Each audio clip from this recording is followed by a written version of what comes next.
In 1986, American forces attacked Libya. In 2003, they attacked Iraq, and in 2010, Syria. Whenever it wished, America has tried to change the fate of the Middle East. But there is one country that has stayed out of their control for many decades, and that is Iran. Even today, the United States and Israel are trying to find cracks in Iran's fortress, which will not be easy. History is a witness that for the last 600 years, not even 1 inch of Iran's borders has moved from its place. Whether the attackers were Romans, Arabs, Turks, Russians, or the British Empire, Iran has proven again and again that it has the strength to withstand even the largest attacks. But what is the real secret behind this strength? What is it that makes Iran so different and so resilient compared to the other countries of the region? Let us first talk about the gift that nature has given Iran. If Iran is to be understood in a single sentence, it is one enormous fortress. A fortress whose walls were not built by humans, but by nature itself. This country is surrounded on all sides by mountains. In the south, the Zagros mountain range acts like a wall against enemies coming from the south. Toward the southwest, the Zagros mountains slowly slope down toward Iraq. But toward the northwest, they become so rugged and high that they form an almost impossible border with Turkey. Where there are no mountains, there are marshlands, especially where the Tigris and Euphrates rivers meet. These marshlands also act as a natural barrier, like a deep moat in front of a fort. That covers the border with Iraq and Turkey. Now let us turn to the north. Toward the Caspian Sea and Azerbaijan, the Alborz mountain range stands guard. To the east, small mountain ranges are wrapped around Iran like a ribbon, forming the border with Afghanistan and Pakistan. So these mountains hold Iran secure like a fortress on all sides. In the south, the Persian Gulf is the final wall of this fortress. If anyone comes to seize the Persian Gulf, they face mountains up to 1.5 kilometers high, stretching about 150 kilometers inland. The geographical location of a country plays a key role in whether it can be conquered. Similar natural mountain ranges have kept Afghanistan protected too, whether the enemy was the Soviet Union or America.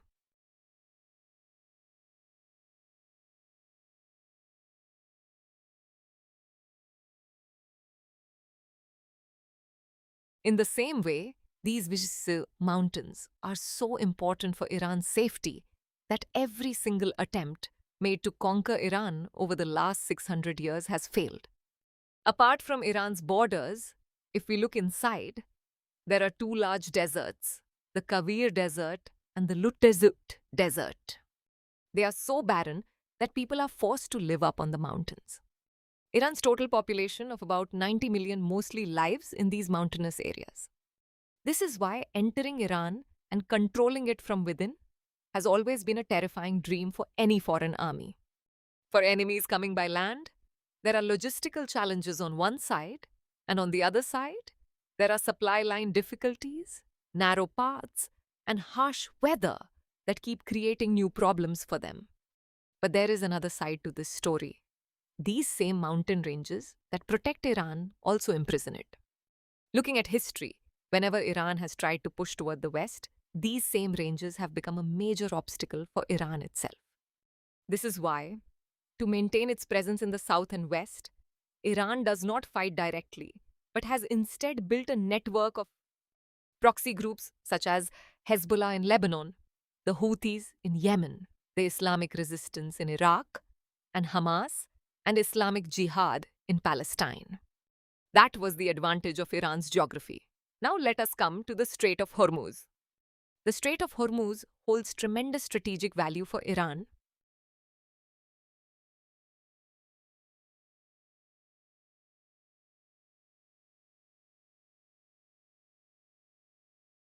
Here you can see that the entire northern part of the Persian Gulf from start to finish belongs to Iran alone, while the lower part is shared by 7 countries: Iraq, Kuwait, Saudi Arabia, the UAE, Bahrain, Qatar, and Oman. The entrance to the Persian Gulf is called the Strait of Hormuz, and to its north, there is only Iran's coastline, while to the south, there is a small part of Oman.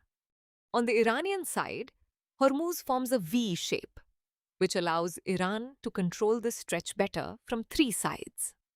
The lower part, near Oman, is pointed, has narrow mountain paths, and juts only about 50 kilometers into Hormuz. At this point, it has always been fairly easy for Iran to close Hormuz. And after the strikes by the United States and Israel, they finally used this option as well. Iran has stated plainly that if any country's ship moves toward Hormuz, it will be set ablaze. Through this, Iran can put pressure not just on the Gulf countries, but on the entire world. Because 20% of the world's oil, 90% of Qatar's LNG, and 5% of the world economy depend on this very strait. In 2025, the world economy stood at $120 trillion. And if Hormuz were closed, around $6 trillion would suddenly be wiped away from it. So if anyone ever tries to seize or attack Iran, Iran holds a precious asset in its ability to close Hormuz and pressure the whole world. Iran's third advantage is a very long coastline. Iran's total perimeter is 731 kilometers, of which 815 kilometers is sea coast along the Caspian Sea and the Persian Gulf, meaning that 32% of Iran's border is a sea coastline. And this is no ordinary coast. Normally, there is sand beyond the coast, but here there are mountain ranges where Iran has set up missile batteries at secret locations. There are caves and many blind spots that cannot even be seen from a satellite or a drone. Even if an enemy manages to land on the shore from the sea, they immediately have to face the mountains, from where they can be attacked without warning.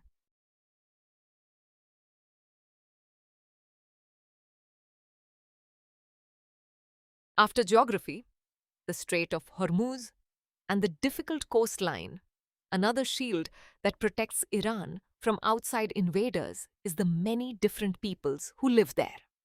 Iran is a multi-ethnic country, meaning that more than one ethnic group lives there. Persians, Azeris, Kurds, Arabs, Baloch, Turkmen, and several other groups live there. When a country's population is made up of many different peoples, the biggest issue is keeping everyone content.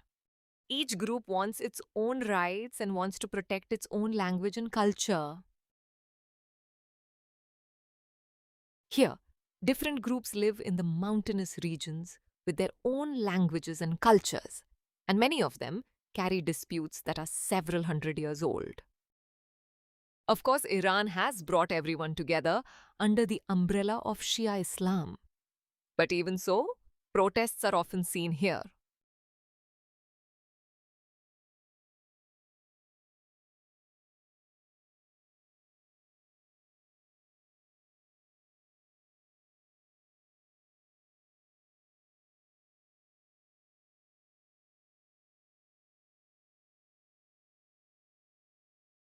The protests that recently began in December 2025 are still going on today, and more than 7,000 people have died in them so far.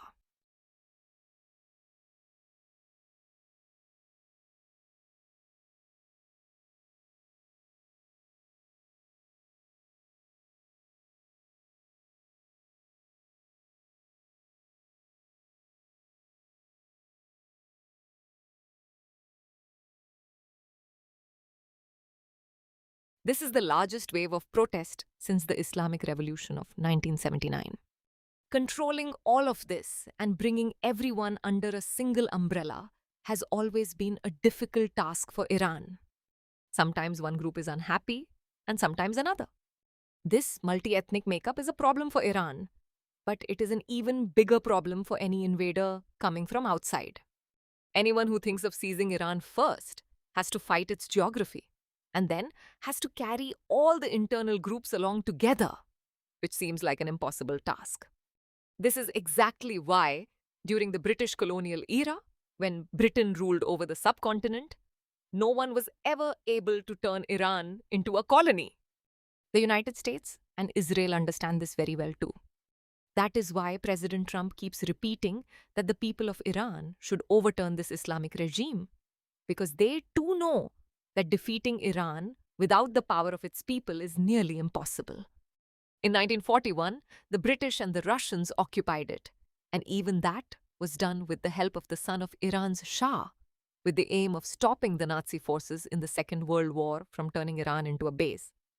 Even during that time, various Iranian groups turned against the government, and a situation resembling a civil conflict arose. Beyond that, although these groups have disputes among themselves, they are all connected religiously. 95% of Iran's population is Shia Muslim. Looking at history, whenever Iran has been attacked from outside, all of them become one. In September 1980, when the Iranian Revolution was still fresh, Saddam Hussein thought that Iran's army would be completely scattered and its system quite weak.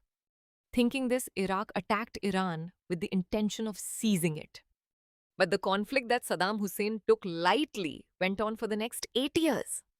In the beginning, the Iraqi army had pushed quite deep, but within just 2 years, Iran took back its land. In this conflict, it was not only Iran's military, but also ordinary people who took part, all coming together under one umbrella and giving their lives. Saddam Hussein had hoped that Iran's Arabs would join the Iraqi side and that the Kurds would create unrest, breaking Iran apart from within.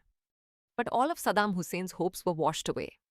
The groups that had disputes among themselves all became one under the umbrella of Shia Islam during that period, which strengthened Iranian nationalism even further.